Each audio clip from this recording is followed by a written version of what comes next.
Snork is one of the highest burst damage characters in the game, who can insta-kill most squishies early into the mid game. He continues to get even stronger as the game goes on. He's pretty weak early game, so you should focus on clearing droids and collecting solar until you have your essential damage upgrades. When clearing droids, hook onto the ground next to them to slow them. This will allow you to deal extra AA damage with the walkie-talkie upgrade. When you're ready to fight, look for an opening where someone is alone and unable to escape immediately. Just a few seconds is enough time to kill someone. The great thing about Snork is that you can punish someone out of position across the screen, making his area of influence that the enemy has to respect very large. Alternatively, play the follow-up role and wait for a teammate to tank the enemy's abilities, allowing you to go in and deal damage without getting counter-initiated. This is more likely the situation in higher level games. You don't always have to commit though. Sometimes you can just poke with hook and back off. When going in, hook your target, use shells, and keep hitting them until they die. You can also use shells first if you're expecting an enemy to enter your range before you can hook. If they get out of range or one of your shells is wasted on the wrong person, then get out and reset. You might have to space just a little bit against the smaller Nords so that your shells don't miss, though this shouldn't be a problem once you have the size upgrade. Your AAs after hook are where most of your damage will come from, so make sure to keep hitting them as each shell lands. Squishy should be your main targets, though with just a little more damage you can kill even tanks by yourself as long as all your damage hits them. Snork's melee range is huge by the way. Don't be afraid to use hook as a mobility tool to get around the map or out of a bad position.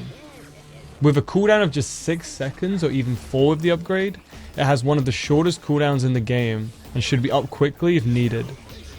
It even has CC immunity on it, so you can use it to escape hooks or go through traps, among other things. However, Snork is a slow Nort in both jump and movement, with only hook to move him around instantly. This is why it can be hard to get out if you choose the wrong time to initiate. His full speed is pretty good though. Snork is strong against squishies who have trouble fighting back instantly. He's also one of the best Norts in a 1v1.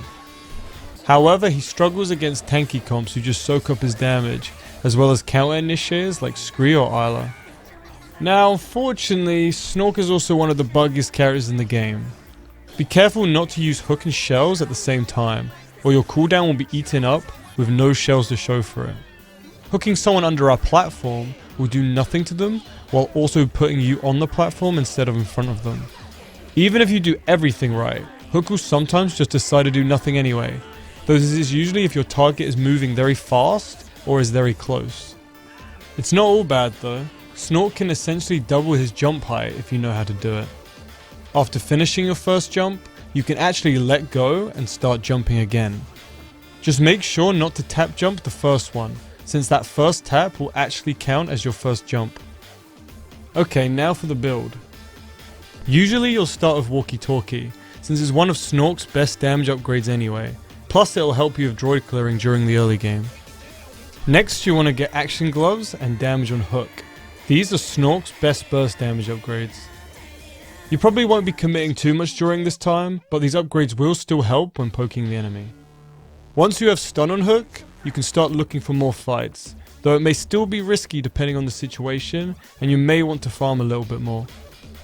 You'll also want to get size on shells around this time, since they can be frustratingly unreliable without it. Next, I like to start tanking up by getting Wraithstone, pills, and shield and shells.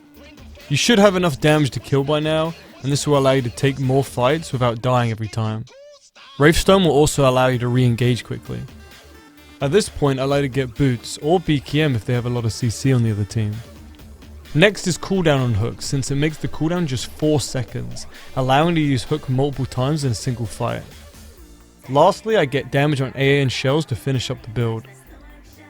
I'll put a link to the build in the description below.